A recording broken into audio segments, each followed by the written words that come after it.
Check, 1, 2. Is this recording? Me to you? Yes, it is. Episode 7 of WholeLifeCrisis podcast with me, your host, Ollie Rosser. No longer the only voice you've ever heard on this.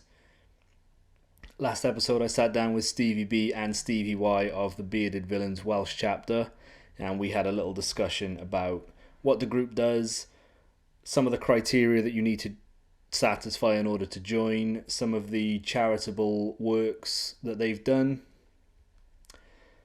and just generally what the group has done for each of those boys and the ethos behind the group. So essentially it's a men's club, but you have to have a beard to join and it's got to be at least 4 centimeters long. So one thing I wish I'd asked, which I didn't, was what happens if you shave. Do you automatically get kicked out? Do they give you a certain amount of time to grow the beard back before your membership is revoked? I don't know. I wish I'd asked that. I'm not sure my beard is 4 centimeters in length.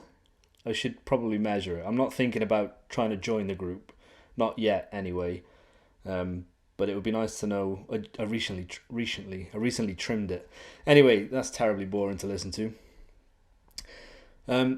We're back in work. It's been 3 weeks since we started back on the job. We're not full-time yet. We're doing 2 days a week and then the odd lift here and there for different kids from different schools.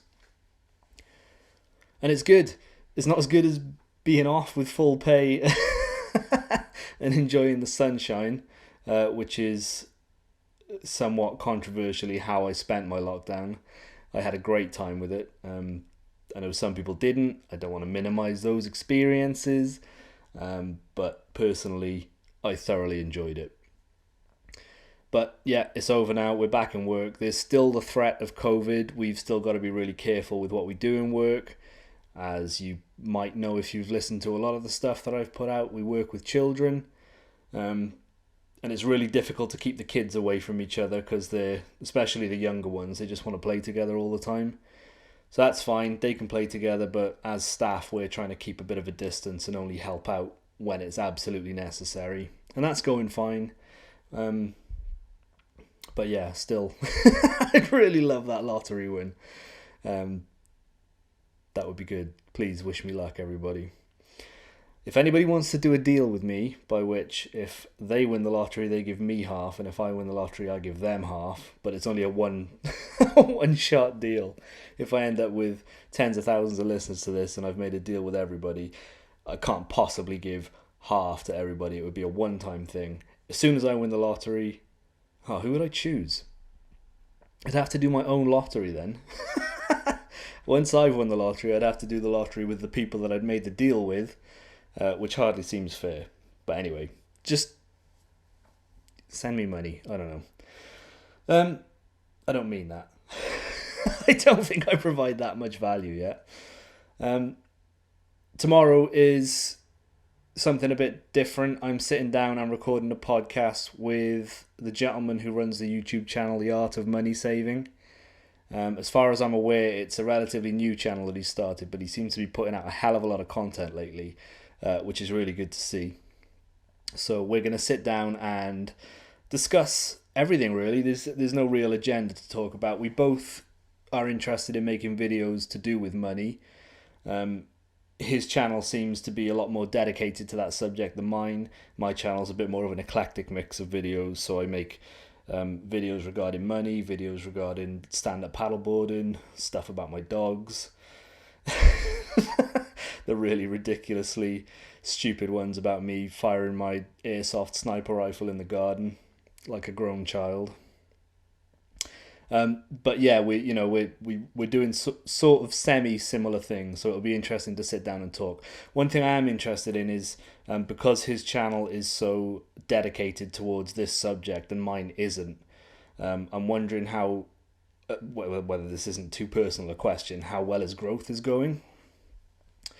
So my subscribers tend to sort of tick up slowly, and then I'll have a period where nobody subscribes, and then I'll put out a video that might do particularly well and I'll get a big uptick in subscribers.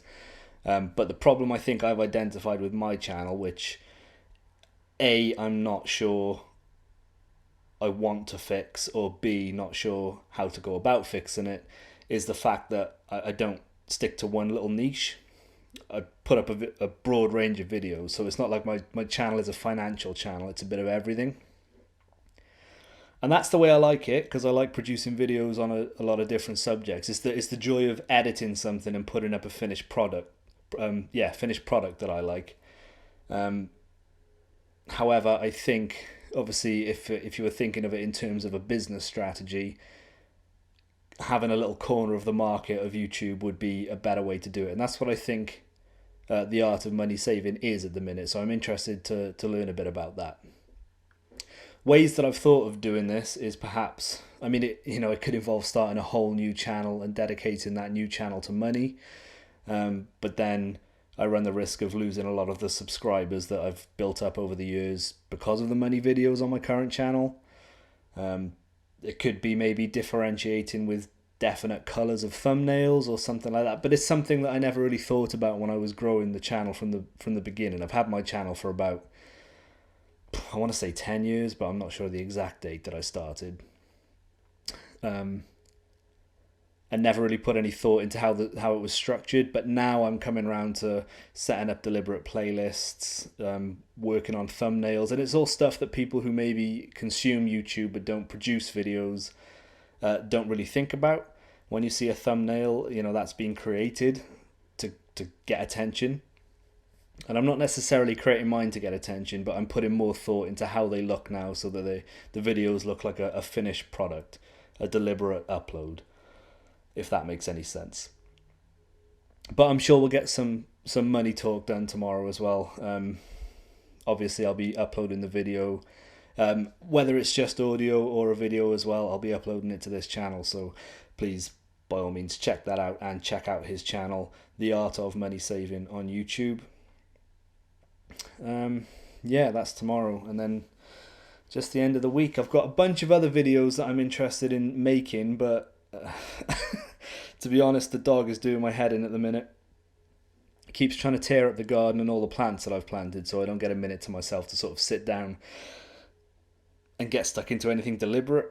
This is fine. I'm just sat here spewing nonsense into a microphone, and it's going to take very minimal editing and minimal attention, really. But the other day, I bought from Amazon a fairly cheap Zhiyun Smooth X gimbal, which is the first one that I've owned, not the first of this particular make and model, but the first gimbal I've owned. And I was interested to buy it, so I want to do a little review about that. I'm quite enjoying using it, even though it's not as good as I'd hoped. But I'll get into that at some point. I don't think there's any other news, really. I've been thinking a lot lately about mindset and the fact that I'm not really living my best life. I think that's what the kids say these days. You're not living your best life. I've allowed myself to get grossly overweight during the lockdown, which is a big shame, because when the lockdown first happened, I thought this was an excellent opportunity to get fit again and, come out of it in better shape than I went into it. That's not the case. I have been eating pretty much nothing but junk food for the last 13 weeks, which is a quarter of a year. And it's not good. It's taking its toll. I don't feel 100%. So I've been thinking a lot about mindset lately, and I think part of the problem is that I'm paying way too much attention to things that are either negative or nonsense. So whether it's the YouTube channels that I watch, or whether it's the podcasts that I listen to, accounts that I follow on Twitter and Instagram, all that sort of stuff, I think most of my attention, whereas it used to be going towards healthy things, I used to watch a lot of YouTube videos about juicing and exercise and different strategies to get healthier and get fitter. I used to follow Instagram accounts, like one of my favorites was Mark Sisson, who's the guy that created the Primal Blueprint, which is what I used to do. It's kind of like a style of eating and living and exercise. That's what I used to do when I felt my best about 2-3 years ago.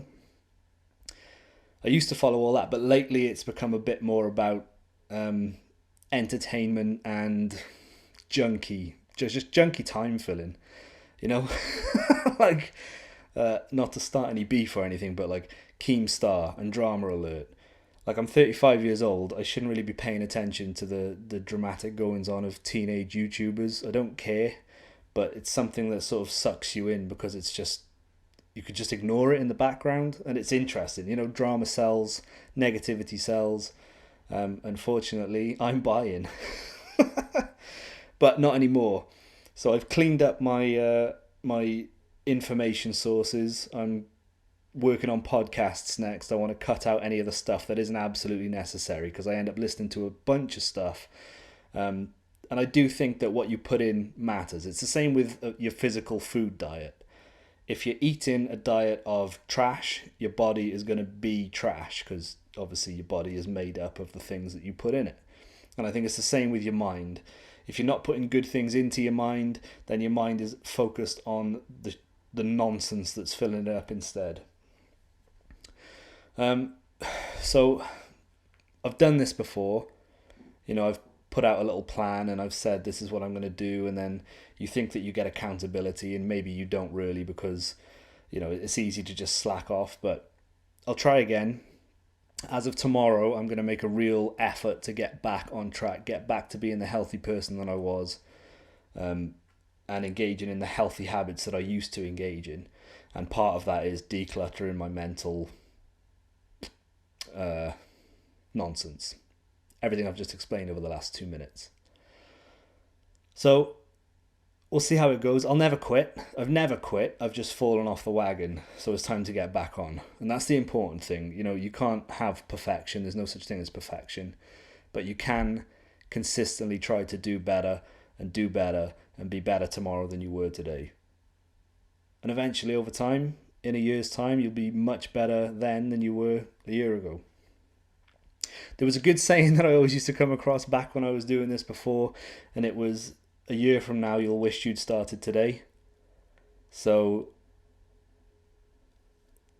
take this as me drawing a line in the fat sand, and I'm going to make a conscious effort now. I want to be better. I remember how good it felt to be, to be healthy and be fit. I'd wake up in the morning, tons of energy, go to work, enjoy the sun, come home, do the exercise, cook the meals, and just thoroughly enjoy it. And I felt like I had a lot more time in the day because I knew what I was doing, and I had a lot more mental positivity because I was feeling good, and all of that sort of stuff. It's like one big ecosystem that I haven't been paying attention to, but now's the time.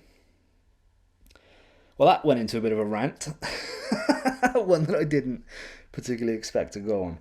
I am planning on doing more of an in-depth look into how I got so healthy a few years back, and it came from being diagnosed with a medical issue, nothing too serious, but something that was serious enough to wake me up. So yeah, I'm planning a big YouTube video on the strategies that I used before.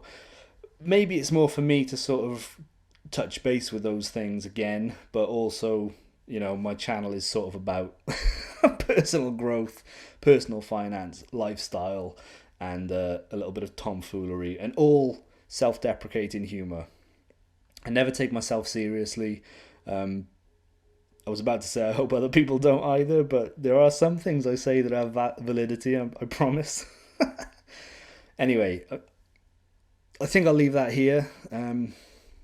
Finish this up, go to bed, get up for work tomorrow, and then tomorrow morning, me and the art of money saving will have a decent discussion, hopefully. I have thought about, I was going to leave that here. One quick final thing. If it goes well tomorrow, I will leave that here. Ooh, cliffhanger. I bet you're all really excited to know what I was going to say. I hope you've had a good week so far. The weekend's fast approaching. Stay safe, even though COVID is seemingly out of the newspapers for the most part now, and towns are opening back up, shops are reopening. It's still a threat. I don't know how big a threat it is, but I wouldn't risk any of my family's health or lives on it. So take care, wash your hands, stay safe, be kind to one another, and we'll speak next time. Please consider liking, sharing, and subscribing to this channel. Thanks a lot for listening. Peace out, one love, and other parting platitudes.